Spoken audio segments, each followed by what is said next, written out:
औज़ुबिल्लाहिमिनश्शैतानिर्रजीम बिस्मिल्लाहिर्रहमानिर्रहीम। अस्सलाम वालेकुम। उर्दू एस्ट्रोलॉजी के साथ मैं हूँ एस्ट्रोलॉजर अलमास यूनुस। जैसा कि आप लोगों के लिए मैं मैच की प्रेडिक्शंस लेकर आती हूँ और आज 19 नवंबर को न्यूज़ीलैंड और इंडिया के दरमियान एक मैच खेला जा रहा है। इसमें हम टैरेट कार्ड रीडिंग से देखेंगे कि कौन सा प्लेयर किस तरह की परफॉर्मेंस देगा। तो टैरेट कार्ड रीडिंग सिर्फ मैंने आप लोगों के लिए मैच की प्रेडिक्शंस के लिए स्टार्ट की है और मैंने आप लोगों से पहले भी शेयर किया है कि इसके बारे में बहुत ज़्यादा परफेक्ट नहीं हूँ, लेकिन फिर भी मैं अपने नॉलेज को फुली यूटिलाइज़ करते हुए आप लोगों के लिए प्रेडिक्शन लेके आती हूँ।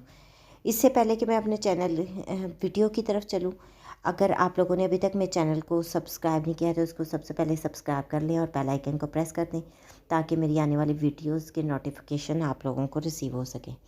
तो सबसे पहले हम देखते हैं न्यूजीलैंड की टीम की तरफ जाते हैं और कार्ड्स से पूछते हैं कि वो उनके बारे में क्या एनर्जी शो करते हैं। तो हमारे पास आते हैं, सबसे पहले हम देखते हैं सूथी के बारे में। तो उनके लिए कार्ड आया है कि वो अच्छा खेलेंगे। उसके बाद जाते हैं हम सैमफर्ट और उनका आइडिया कार्ड बता रहे हैं कि वो एवरेज खेलेंगे, बहुत एफर्टिंग और स्ट्रगलिंग वाली होगी उनके लिए ये चीज़। मार्टिन गप्टिल के बारे में देखते हैं तो उनकी एनर्जी भी हमें एवरेज ही दिखाई देती है। इसके बाद हम देखते हैं फिलिप्स को और फिलिप्स अच्छा खेलेंगे, कार्ड्स उनके बारे में अच्छा शो कर रहे हैं। उसके बाद हम देखते हैं मिचेल्स को। तो मिचेल का कार्ड कुछ अच्छा नहीं शो हो रहा, इससे पता चलता है कि वो बहुत अच्छी परफॉर्मेंस नहीं दे पाएंगे। सेंटनर के बारे में देखते हैं तो वो भी एवरेज ही दिखाई दे रहा है, इसका मतलब है कि उनको भी बहुत ज़्यादा एफर्ट करनी पड़ेगी।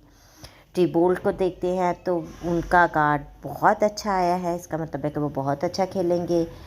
योसन के बारे में देखते हैं तो उनका कार्ड भी बहुत अच्छा आया है, इसका मतलब है कि वो भी बहुत अच्छा खेलेंगे। एस्ट्रल के देखते हैं तो उनका कार्ड एवरेज ही आया है, इसका मतलब है कि वो बहुत अच्छा नहीं खेल पाएंगे।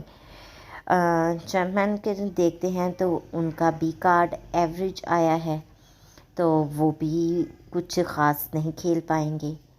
रविंदर को देखते हैं अगर, तो उनका कार्ड आया है कम्युनिकेशन कंसल्टेशन वाला और उसके बाद अच्छे रिज़ल्ट देगा, इसका मतलब यह है कि वो अगर किसी के सलाह मशवरे के साथ चलते हैं और बहुत सोच विचार के बाद कुछ फ़ैसला लेते हैं तो उनका जो है रिज़ल्ट बहुत अच्छा निकलता है।